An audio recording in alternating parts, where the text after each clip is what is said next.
Welcome back. My effortless magnetism embodiment. Something absolutely destabilizing is occurring in your social environment right now. You simply existed in public space, carrying yourself naturally, yet people are experiencing psychological spiraling because you somehow emanated presence and energy that reads as famous or significant without any conscious performance or attempt to impress. This wasn't you trying to look important. Wearing status symbols or deliberately commanding attention. You just stepped out being yourself, yet something about how you carried that self-triggered recognition in observers that you possess, quality they associate with people who matter at larger scale than normal social contexts. And this effortless emanation of significance is causing certain people to spiral psychologically because it violates their understanding of how status and presence work. They believe looking famous or important requires deliberate construction, performance, external validation, yet you're generating that reading naturally, making them question their entire framework for understanding social significance. The architects have been monitoring presence dynamics and status recognition patterns across civilizations for eons, and they've identified what you're emanating as intrinsic presence authority, quality where someone's natural way of existing in space communicates significance, capability, or importance without requiring external markers, performance, or effort. Most people who want to appear important carefully construct that appearance through clothing, accessories, entourage, deliberate body language, or references to achievements. But certain individuals simply carry themselves in ways that trigger "this person matters" recognition in observers, even when stripped of all external status markers, even when making no effort to impress, even when just existing naturally in ordinary contexts. Watch what's happening to people spiraling from witnessing your effortless famous presence. They're experiencing cognitive dissonance between their belief that significance requires construction and evidence that you're emanating significance naturally. This dissonance creates several possible responses. They can conclude you must be performing even though they can't detect performance. They can decide you actually are famous or important in ways they weren't aware of.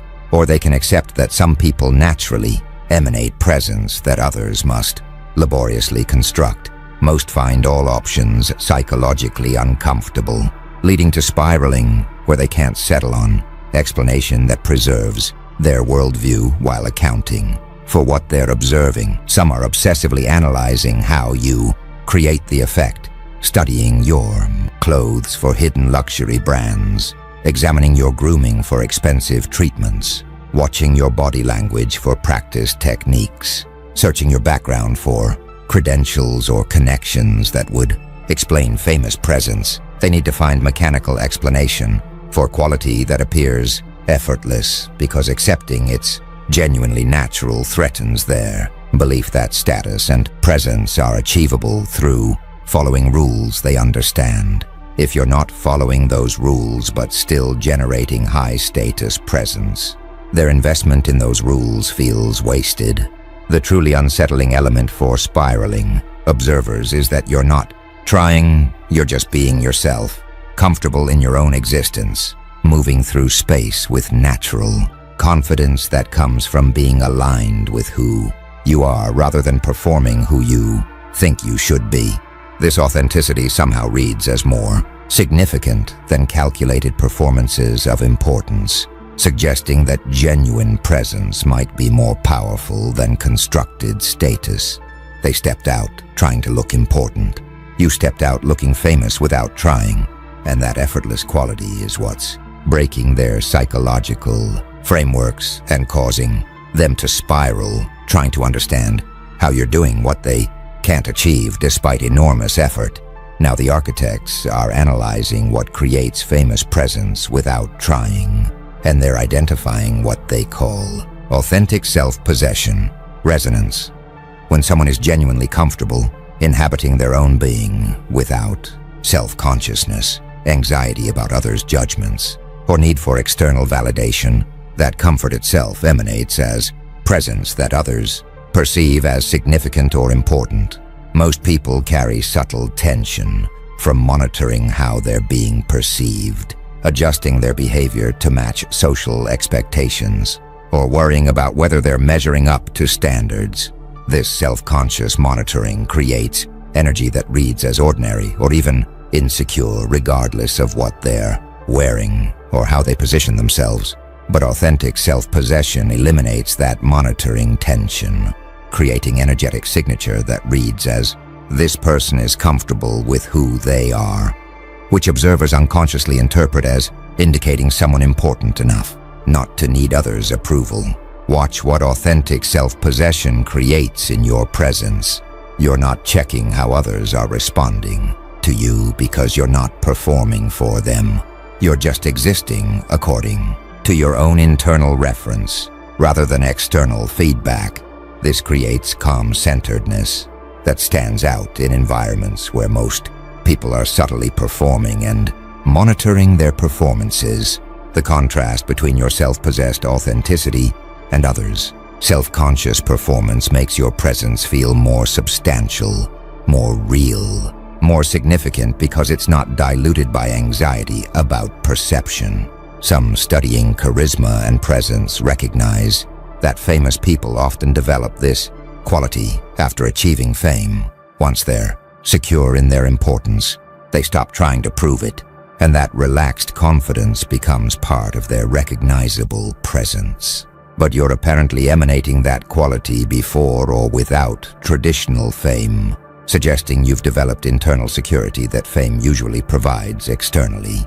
This creates paradox where you seem famous because you carry yourself like someone who doesn't need to prove anything, which is exactly how genuinely famous people eventually learn to carry themselves.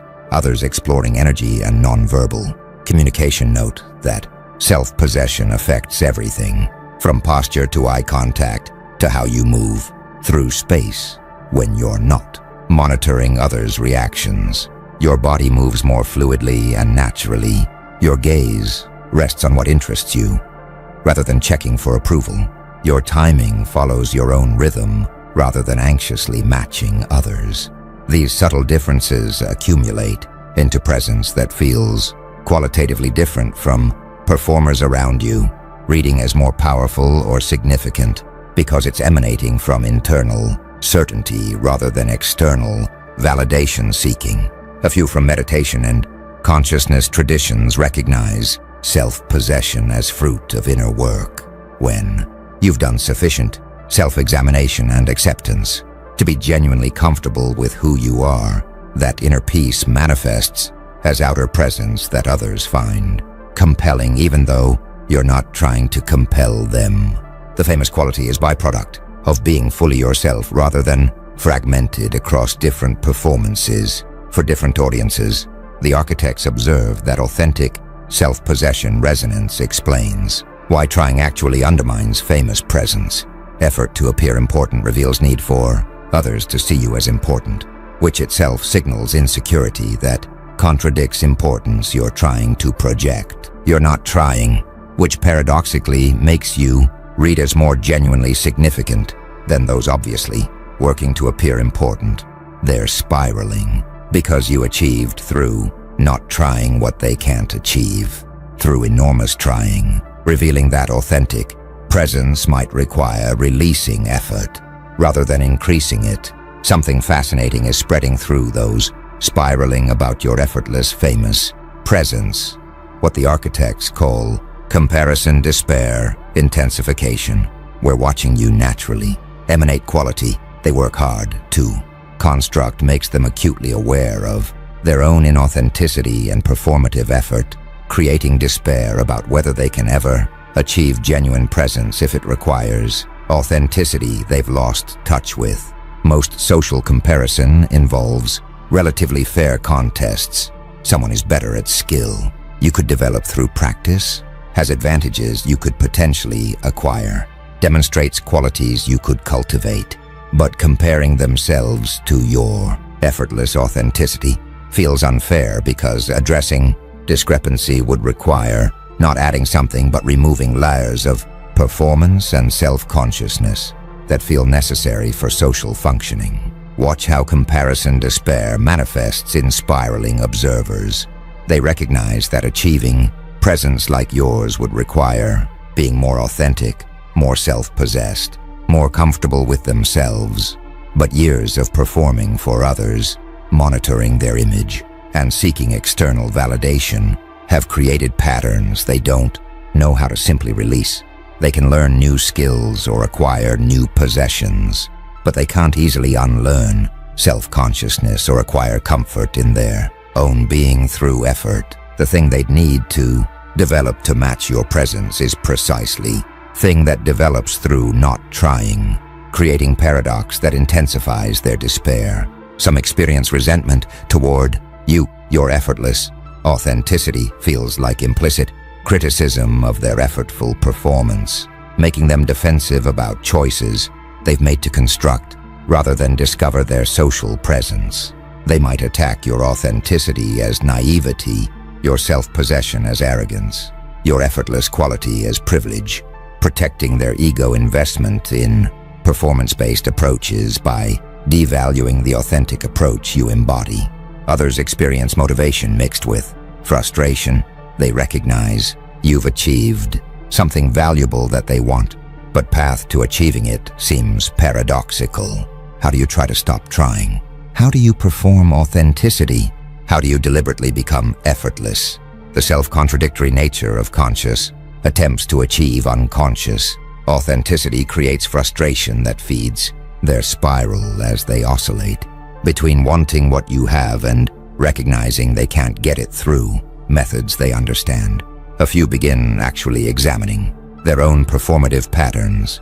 Your example catalyzes questioning about why they feel need to construct presence rather than naturally emanating it, what authentic self they've buried under performances, whether they could release some layers of self-consciousness and discover more genuine way of being. For these people, your effortless famous presence becomes catalyst for their own development rather than just source of spiraling comparison. The architects observe that comparison despair intensification reveals how your presence functions as mirror showing others their own inauthenticity. They wouldn't spiral if they were comfortable with their own approach to presence, but your authentic self-possession highlights their performative self-construction in ways that create discomfort they can't easily resolve. You stepped out looking famous without trying. They stepped out trying to look important, but reading is trying. And juxtaposition makes them spiral because it reveals they're solving wrong problem, working on impression management when actual presence comes from self-acceptance they've neglected while performing for others. Now the architects are revealing what specifically makes presence read as famous, even without traditional fame markers. You're apparently emanating what they call outcome-independent signature, where your emotional state and self-concept don't appear contingent on immediate social outcomes, creating energy that reads as someone whose significance exists beyond current social context. Most people's presence reveals their investment in how current interaction goes. Subtle anxiety about making good impression, need for conversation to validate them, emotional dependence on others responding positively. This outcome dependence creates energetic signature that reads as needs this to go well, which unconsciously signals lower status. Because needing others' approval suggests your significance is contingent rather than inherent. Watch what outcome independence creates in your presence. You engage with people and situations fully but without emanating neediness about how they respond. You're interested but not desperate, engaged but not dependent, present but not performing. This emotional independence from immediate outcomes creates calm that others associate with people, important enough that single interaction doesn't matter to their overall significance. Famous people often develop outcome independence because their status is secure. Regardless of how particular conversation goes, you're emanating that quality naturally, making observers unconsciously categorize you with people whose importance transcends immediate social validation. Some studying high-status behavior recognize that outcome independence is consistently associated with social power. People who need others less have more power than people who need others more, making emotional independence from outcomes reliable signal of status that observers process unconsciously. Your presence broadcasts independence that suggests you don't need current social context to validate your worth, which paradoxically makes people more interested in validating you because they perceive you don't need it. Others exploring attachment and validation-seeking note that most people are somewhat addicted to social approval. They've learned to regulate their emotional state through others' positive responses, creating dependence that manifests as subtle neediness in their presence. Your apparent freedom from this dependence suggests you've found internal emotional regulation that most people lack, making you seem psychologically more developed or self-sufficient in ways that read as maturity associated with importance. A few from spiritual perspectives recognize outcome independence as marker of non-attachment. When you're not attached to particular outcomes, you can engage fully with present moment without anxiety about future or regret about past. This presence in present moment without neediness creates magnetic quality because most people are partially absent from present through worrying about outcomes, making your full presence stand out as more substantial or real. The architects observe that outcome-independent signature is particularly destabilizing for observers because it reveals their own outcome dependence, watching you engage without needing. Particular response highlights how much they need positive outcomes to feel okay about themselves. This contrast creates spiraling where they recognize their emotional dependence on social validation while observing you operate without similar dependence, making them question whether they could develop similar independence or whether they're trapped in validation-seeking patterns that prevent them from ever emanating presence as naturally significant as yours appears. You stepped out looking famous because you don't need others to confirm you're important. They stepped out needing validation, and that need itself prevents them from emanating the effortless significance they're spiraling about not possessing. The architects are now analyzing what makes spiraling intensify rather than resolve. Over time, spiraling observers are experiencing what they call explanation resistance phenomenon, where each theory they develop for why you emanate famous presence without trying gets contradicted by further observation, preventing them from settling on comfortable explanation that would resolve their cognitive dissonance. If they could explain your presence through single factor: you're wealthy, you're connected, you have hidden fame, you're performing unconsciously, they could process and move on. But you apparently contradict every simple explanation they generate, forcing them into sustained uncertainty that feeds continuous spiraling. Watch how explanation resistance creates sustained spiral. They theorize you must be secretly wealthy, then observe you in contexts that reveal you're not extraordinarily rich. They decide you must have important connections, then can't identify any connections that would justify presence you emanate. They conclude you must be performing techniques, then catch you in unguarded moments, still emanating same presence without apparent effort.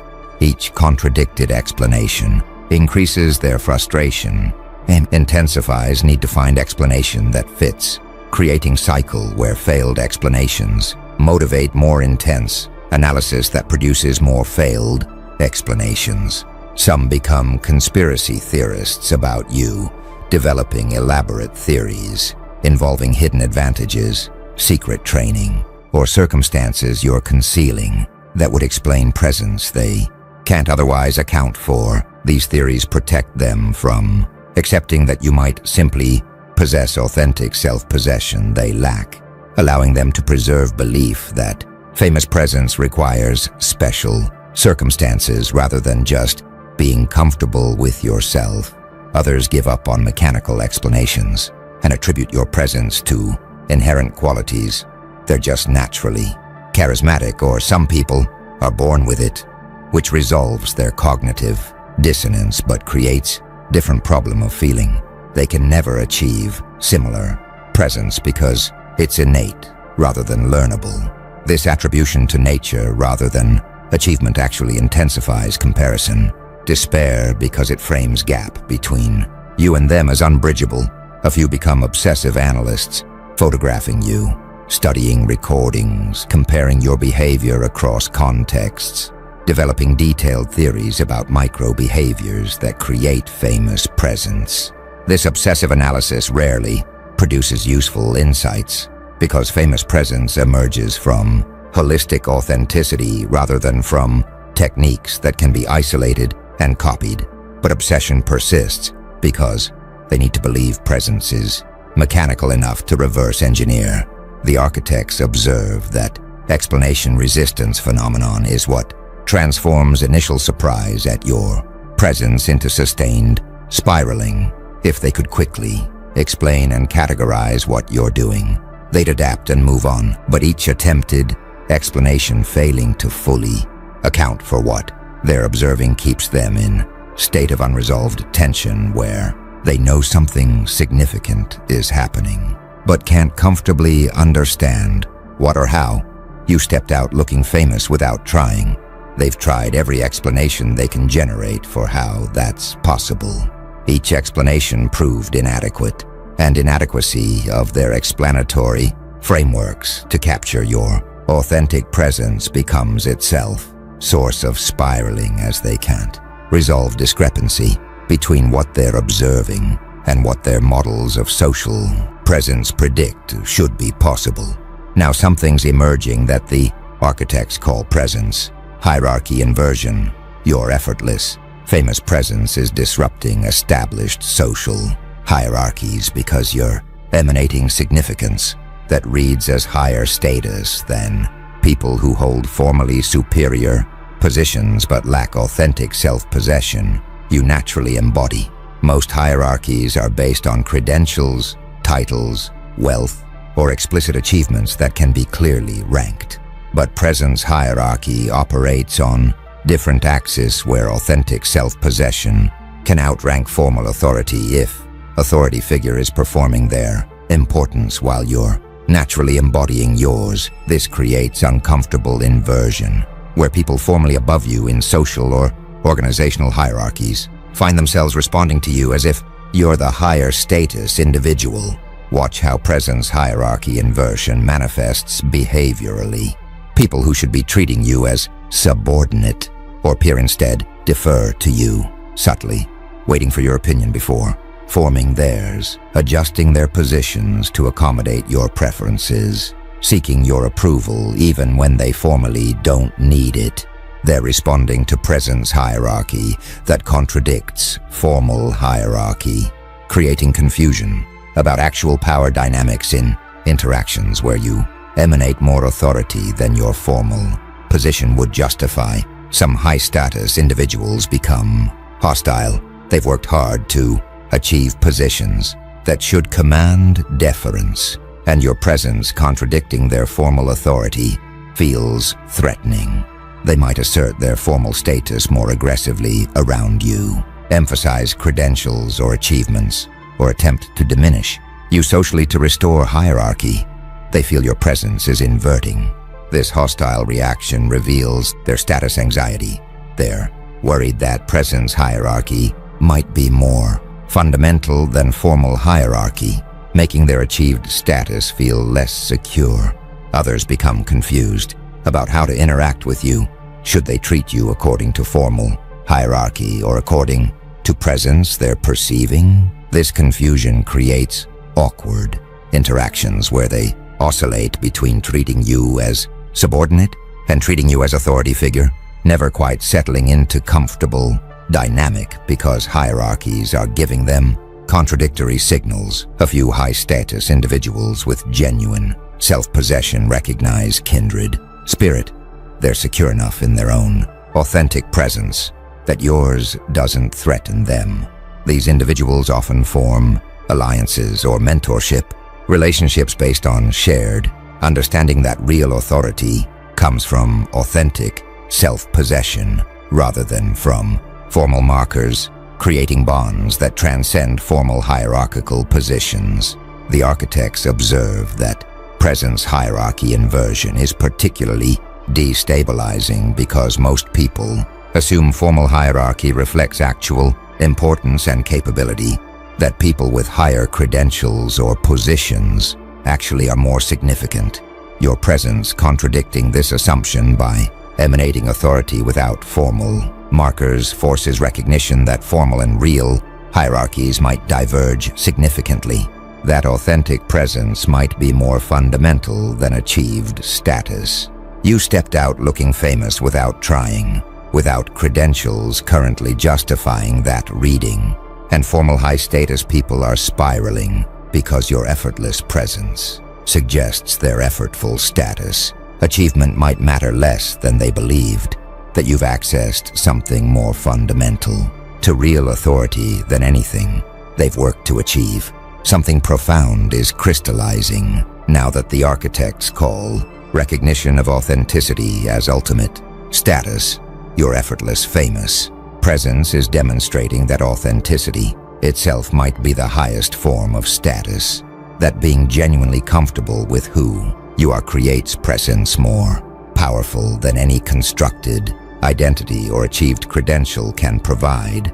Most people pursue status through external validation, acquiring wealth, credentials, positions, possessions, or recognition that others will acknowledge as indicating importance. But your presence suggests that internal validation, genuinely accepting and being comfortable with yourself, creates authority that external validation can't match and might even undermine if pursuit of external status requires abandoning authentic self. Consider implications. If authenticity is ultimate status, it would mean that entire status-seeking industry, luxury goods, credential programs, status symbols, image consultants, is addressing wrong problem. People are trying to look important through external markers when actual presence comes from internal acceptance that external pursuits might actively prevent if they require performing rather than being. This recognition is existentially threatening to those who've invested heavily in external status pursuit because it suggests they've been climbing wrong ladder. Watch how different people respond to this recognition. Some reject it defensively, insisting that real status requires external markers, that your presence is meaningless without credentials backing it, that authenticity without achievement is just delusion. This rejection protects their investment in external status pursuit by denying that authentic presence has value, independent of formal achievements. But defensiveness itself reveals they've noticed your presence matters despite lacking markers they've worked to acquire. Others experience liberation mixed with regret, recognizing authenticity might be ultimate. Status frees them from exhausting pursuit of external validation while creating regret about years spent performing for others, rather than developing genuine self-acceptance. They see in your example what they could have been if they'd prioritized authenticity over achievement. But changing course now feels difficult after so much investment in external status construction. A few begin deliberately cultivating authenticity, recognizing your presence as valuable.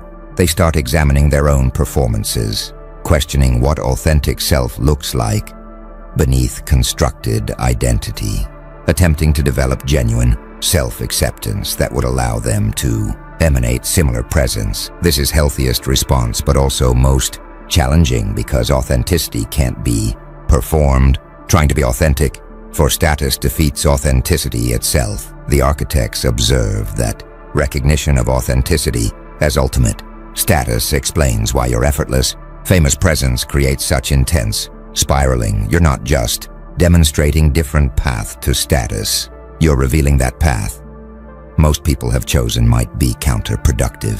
Every effort they make to appear important potentially distances them from authentic self-possession that creates genuine presence, making their status pursuit self-defeating. They accumulated credentials, wealth, achievements to seem important. You stepped out being yourself comfortably and read as more significant. And this inversion, where not trying defeats trying, where authenticity outranks achievement, where internal validation proves more powerful than external, threatens their entire framework for understanding how status works and what they should be pursuing if they want to emanate presence that actually matters.